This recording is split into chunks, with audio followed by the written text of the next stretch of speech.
નડિયાદની vision school of science દ્વારા ધોરણ 10 અને 12ના વિદ્યાર્થીઓ માટે એક વિશેષ અને નિઃશુલ્ક કરિયર ગાઈડન્સ વર્કશોપનું આયોજન કરાયું હતું। આ કાર્યક્રમમાં જિલ્લાભરમાંથી 300થી વધુ વિદ્યાર્થીઓ અને વાલીઓએ હાજરી આપી કારકિર્દીના વિવિધ વિકલ્પો વિશે માર્ગદર્શન મેળવ્યું હતું। મુખ્ય વક્તાએ ઓડિયો વિડિયો પ્રેઝન્ટેશન દ્વારા અભ્યાસના નવા ક્ષેત્રો, સ્ટાર્ટઅપ અને જીવનમાં શિસ્તના મહત્વ વિશે વિસ્તૃત સમજ આપી હતી। વિદ્યાર્થીઓને તેમની રુચિ મુજબ યોગ્ય લક્ષ્ય નિર્ધારિત કરી ઉજ્જવળ ભવિષ્ય બનાવવા માટે આ સેમિનાર અત્યંત પ્રેરણાદાયી સાબિત થયો હતો।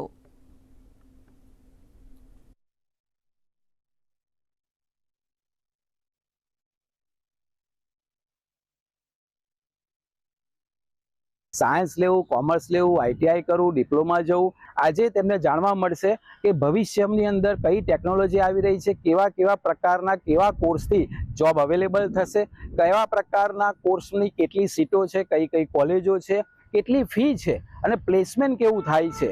તો એ જ્યારે બાળકને ખબર પડે છે તો અત્યારથી 10મા પછી એ માર્ગ ચોઈસ કરશે। અને આપ જાણો છો તેમ કે 15 થી 20 વર્ષનો જે ગાળો છે એ શક્તિનો એક ચરણ સીમા ઉપર ગાળો છે। જો આ વખતે બાળકને પ્રોપર માર્ગદર્શન આપવામાં આવે તો બાળક 100% એનું જે ફ્યુચર છે, એના કુટુંબનું ફ્યુચર છે એ બ્રાઇટ થાય। કેરિયર સેમિનાર અટેન્ડ કર્યો છે મેં, જે જિગ્નેશ સરે આપ્યો છે। અને જે 10th પછી મને જે ડાઉટ હતું કે મારે સાયન્સ સ્ટ્રીમ લેવી, કોમર્સ સ્ટ્રીમ લેવી, એ આ સેમિનાર અટેન્ડ કરીને સોલ્વ થયું છે। અને સાયન્સમાં બી મેથ્સ લેવું કે બાયોલોજી લેવું એ બી બહુ સારી રીતે જિગ્નેશ સરે સમજાવ્યું છે। તે કારણે મોટિવેશન બી મળ્યું છે અને કઈ સ્ટ્રીમ મારે આગળ લેવી એ બી।